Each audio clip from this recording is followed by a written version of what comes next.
Arianti dan Hamjati melaporkan.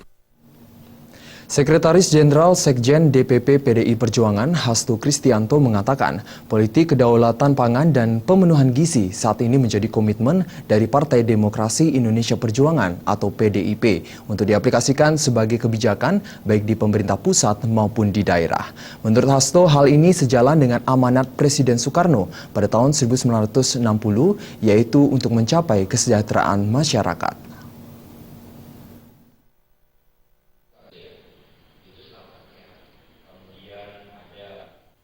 Partai Demokrasi Indonesia PDI Perjuangan Kamis siang di kantor DPP Partai PDI Perjuangan Jakarta menggelar Focus Group Discussion (FGD) dengan tema keanekaragaman hayati dan ketahanan pangan sebagai sumber gizi rakyat.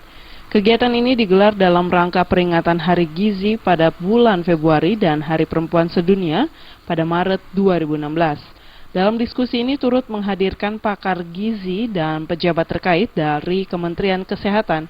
Sekretaris Jenderal Sekjen DPP PDI Perjuangan Hasto Kristianto mengatakan, diskusi ini penting bagi PDI Perjuangan untuk merancang suatu gagasan bagaimana Indonesia bisa berdaulat di bidang pangan dan gizi bagi anak-anak tercukupi.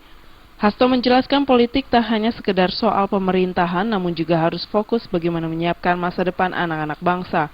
Maka perhatian soal pangan dan gizi itu harus diberikan termasuk bagaimana memperhatikan ibu-ibu hamil agar asupan gizinya tercukupi. Menurut Hasto bahwa hal ini juga sejalan dengan amanat Presiden Soekarno pada tahun 1960 yaitu untuk mencapai kesejahteraan masyarakat. Ya, kalau kita lihat memang ada upaya-upaya untuk meningkatkan produksi pangan kita. Tetapi yang kita ingin rubah adalah politik pangannya. Bagaimana kita lebih mendorong upaya-upaya untuk meningkatkan kecukupan gizi protein makanan dari rakyat Indonesia, karena ini ada korelasi dengan tanggung jawab kita untuk menyiapkan generasi masa depan. Berpolitik adalah mempersiapkan generasi masa depan agar mereka menjadi manusia-manusia yang unggul, dan itu dimulai dari gerakan untuk membangun kecukupan gizi dari rumah tangga. Tak hanya itu, Hasto juga menceritakan bagaimana Presiden Soekarno pada tahun 1963 mengumpulkan semua resep makanan asli Indonesia dalam bentuk buku yang memuat berbagai keanekaragaman resep dari hayati di Nusantara ini. Misalnya di dalam buku tersebut terdapat soal kandungan gizi dari ganyong dan juga soal bagaimana kualitas resep dari pete.